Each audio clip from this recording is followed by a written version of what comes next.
According to a new report on Alternet, the 200 plus people that were arrested protesting Donald Trump's inauguration are now having their Apple data, their Facebook data, and their Google data mined and turned over to law enforcement authorities. Defense lawyers for some of these people have admitted that they have received notices from Apple that law enforcement officers have requested individual users' data, passwords, contacts, things like that, to be used in whatever trial or investigation is occurring for those people. Now, they do not know the extent of the information that is being requested. They do not know why this information is being requested. But attorneys for some of these people who have been arrested assure us that this, one, is unprecedented, and two, very likely illegal and completely irrelevant to whatever case these people are making. Here's where this case gets a little bit scarier.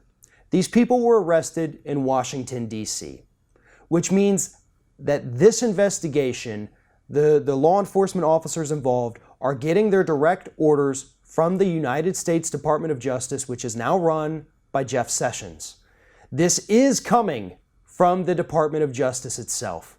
They're the ones who want access to 200 plus people's Facebook accounts, your Google Plus account if you have one, your Gmail, your iTunes, any Apple contacts you have, email, text messages, phone records, for a simple protest arrest.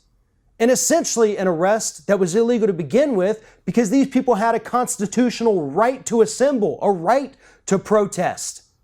If they committed no violence, if they weren't a part of any rioting or destruction of property, there was legally no basis for arresting these people for exercising their constitutional rights. And now we're finding out that their rights are being violated further by being forced. Well, actually, they're not even being forced. It's the companies themselves, Apple, Google, Facebook, that's turning over this data. They're just informing the people that they're complying. The person has no say in this. The people that are sitting in jails that have been arrested, that now have a record, that are facing up to 10 years in jail and $25,000 fines, they don't have a say whether or not they want to turn over this information. Facebook's doing it on their own. Apple's doing it on their own. This is probably one of the slipperiest slopes that I have seen in all of my years covering politics. Because it starts with protesters being illegally arrested.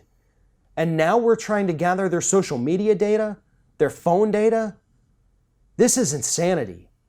But more importantly, this is an authoritarian dictatorship where dissent is not tolerated. The Trump administration, the Department of Justice are behind this, and they're trying to build opposition files on these people. They want to go through their Facebook posts and see if they've ever said anything that could incite violence and then use that against them in court. Or look at those Facebook posts and see who liked it, see who commented on it, and then go after those people as well for the same charges. Maybe you weren't even in Washington, D.C. Maybe you just commented, yeah, go give them hell. They got your name.